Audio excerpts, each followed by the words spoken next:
It's a 2005 379X. My son bought it, and I bought it off of him, and we decided to restore it. And I restored it in less than a year. It's got 1.4 million miles on it.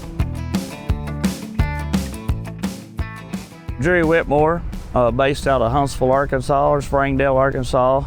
And our business is, we're in the timber business.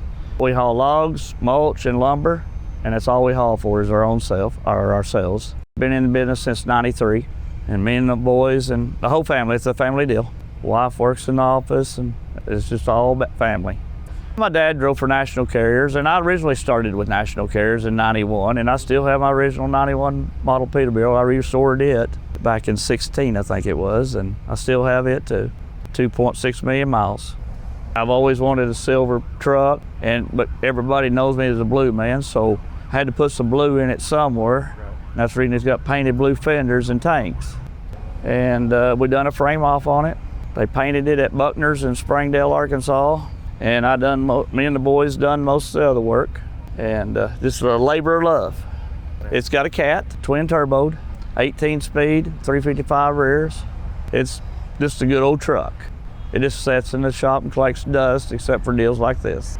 We just kind of like up here at 4th State, haul our tire down, and we tore it all apart and scattered parts. And I went looking for a place to paint it, took some paint parts up there, and just started ordering parts. And that paint guy down there he does motorcycles and stuff, and he said, "Look, what do you think about this?" And I just fell in love with it.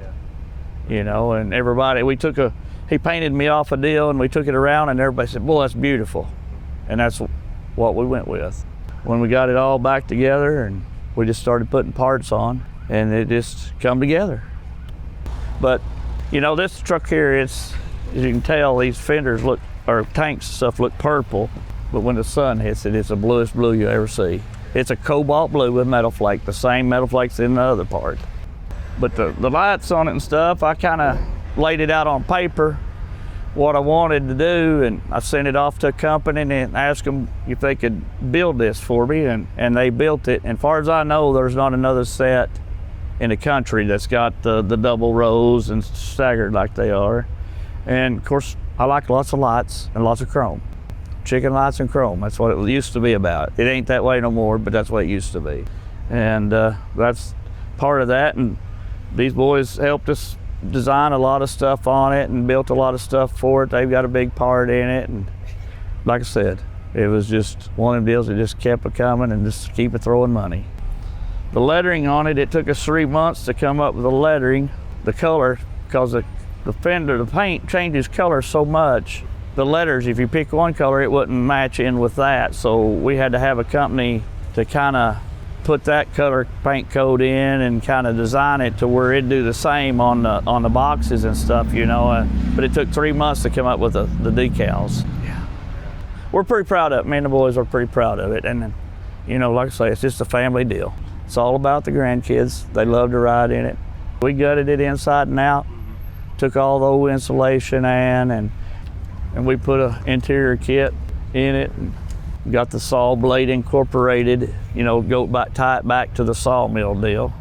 That actually is a deal you hang your keys on in your house. Had the little hooks on it, and I ground them off and had it painted. Works good though. We run into a little issue on the floorboard. Wasn't nobody's fault. I bought one, had it painted, and we went to put it in one night, and we almost had it all in, and we had a big gap. They'd sent me the one for a 389. So I had to call, and they sent me another one. I had to have it painted, and of course, you know the deal on that. That's a big job. I'd done painted the one. Probably should have painted it first. It was kind of more or less just a come along deal. I mean, I knew what I wanted to look like before I started it, but it kind of happened a spur of the moment deal. The truck come available, and things just went one to the other. It's one of the last you know, it's supposed to be, I think, the last 1,379 built one of them. I get more controversy over painting the fenders than anything, because they're supposed to be aluminum. That's right. I mean, supposed to be polished aluminum, but don't always get. They turned out good. Old truck runs good, drives good. There's not a thing wrong with it. If it was, I'd fix it. But Just a labor of love.